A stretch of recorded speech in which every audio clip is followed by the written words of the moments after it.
What's up, folks? Welcome back to the vault. I got one of my Deion Sanders jerseys on, so you know it's going to be a good video. We had a couple big announcements from VeVe yesterday. The Ecto-1 Ghostbusters vehicle is about to drop. Also the announcement that the drop is going to be on Saturday instead of Thursday, which is big. And the new drop day updates. Now with the last drop day updates that we got last week for the Ghost Trap, we didn't have very many advantages at all. We had the countdown where the button pops up at the last second, and I personally didn't get anything. A lot of people didn't. There weren't many to get. You know, the additions were pretty low on that, but it didn't seem like there were any advantages that we could come up with that system. But with this new system, I feel like there's a lot of advantages that we can find. So that's what this video is going to be about. So let's take a look at the new updates at first. It says here that VeVe has implemented some new updates to make things as fair as possible for their users, and they're implementing new features and security measures to ensure everyone has an equal opportunity to collect from their favorite brands. So they're leveling the playing field as much as possible. After saying goodbye to Clockgate, we're now ready to implement the next iteration of these measures. Now the first thing they're doing is having the Buy Now button always appear on the screen. So they said in the beginning that they're getting rid of Clockgate, but in my opinion, they're giving Clockgate to everybody because that's basically what it is, except for with a timer, a countdown. They also let you know that if you type the Buy Now button too early, that you'll get the red error screen, which is how Clockgate always was. You always have to get that timing down to get the collectible and not to get in too early and to get the error like this. And the second change they're making is a really big one. Randomized edition numbers, random serials. So even if you're the first person in there, you don't know what serial number you're going to get. So a lot of people are like, well, I guess it doesn't matter how fast you get in anymore, but it still does, because if you have an ultra rare with 2,000 or 3,000 editions and 200,000 or 300,000 people going for it, the people who get in there first are the only ones who are going to get it. So speed still matters. And the last big change is the Captcha, proving that you're human. This was suggested by Hello K, and it looks like they're going to implement it.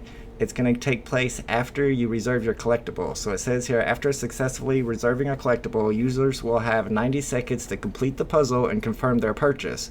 So their collectible will return to the pool, or their collectible will return to the pool and made available for the next reservations. So after you make your reservation and click Buy Now, you're going to have 90 seconds to complete the Captcha. It's also important to note that they pointed out that you're going to have more than one attempt to complete the Captcha within your 90 seconds. If you get it wrong the first time, you can try again. You got 90 seconds to complete it. And also that the reservation is placed before the Captcha. So you don't have to do a Captcha first and get the reservations, and it's going to slow you down from getting in there. Getting in there is all about clicking Buy Now first. Once you're in there, then you got 90 seconds to complete that Captcha so that you can finalize the checkout. And of course, this is going to cut down on bots and emulators a lot, and I think it's a great implementation to the drop system. But once again, it's just like Clockgate, and there's some tricks and advantages that we can get from this. Okay, the first thing to consider with this new update to VeVe's drop system is the timer, the countdown. We noticed last week that they weren't always synced up if you had more than one device, and that backing out and coming back in to the NFT that you once page can refresh the timer and get it a little closer to being synced. But now that we have the Buy Now button up, the first thing that I'm going to try is the old Clockgate 2.0 method, Instigate, where you hold down the button 10 seconds before the drop starts and then let go the second the drop starts. Now the timer I'm going to use though is not going to be the clock that's in the app, the countdown that's in the app.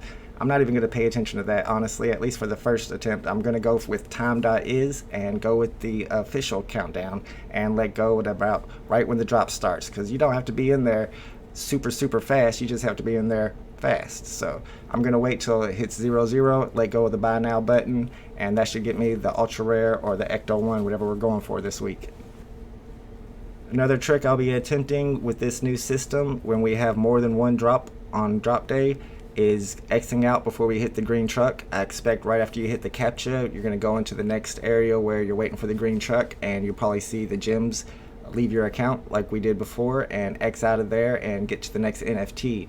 If all of the mint numbers are randomized, all the serials are randomized, the more NFTs you get on drop day, the more chances you have of getting a low serial, a 2-digit serial, which we know is going to be worth a lot.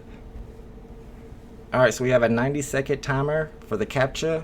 So that means if you time it 90 seconds after the drop begins, there's going to be a whole lot of NFTs that are going to get dropped back onto the stack and be available for purchase.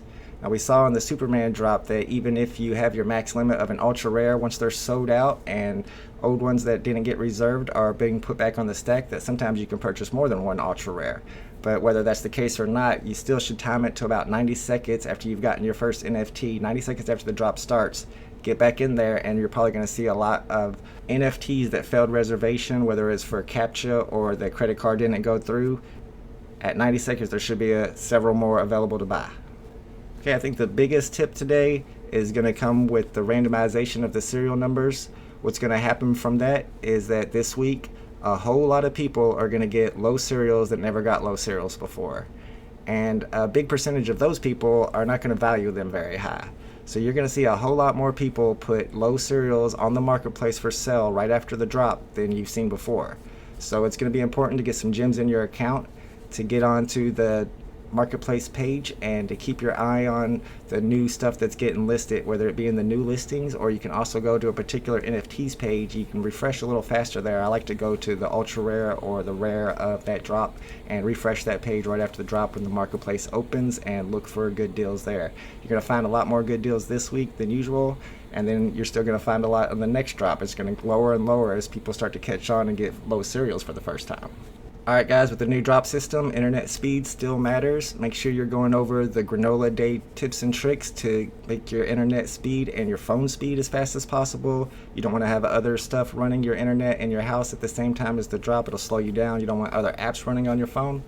As I've mentioned in the past several times on my channel, I use an Ethernet adapter that I purchased recently, and I connect my phone directly to my router with an Ethernet cable, and that gives me some extra speed, and I've gotten good results on drop days with that method as well. Alright guys, this is a new drop update, so some of these tips aren't 100% guaranteed. I'm going to be testing them out. I don't think I'm going to record this time because it seems like when I record it slows my phone down a little bit and I'm not getting good drops. So for this time I might get the first ultra rare and then click on record, go from there. But before I go, I did want to point out one recent tweet I saw between, looks like David Yu and VeVe maybe, where they're talking about NGA Entertainment and the LOL surprise dolls.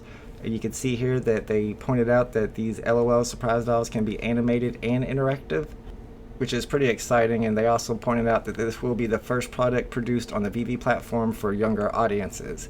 Now personally, I have a niece that's 8 years old, and I've bought LOL surprise dolls or whatever they're called for the last at least 3 years for her Christmas and her birthday presents, because that's all she asked for, so they must be pretty popular.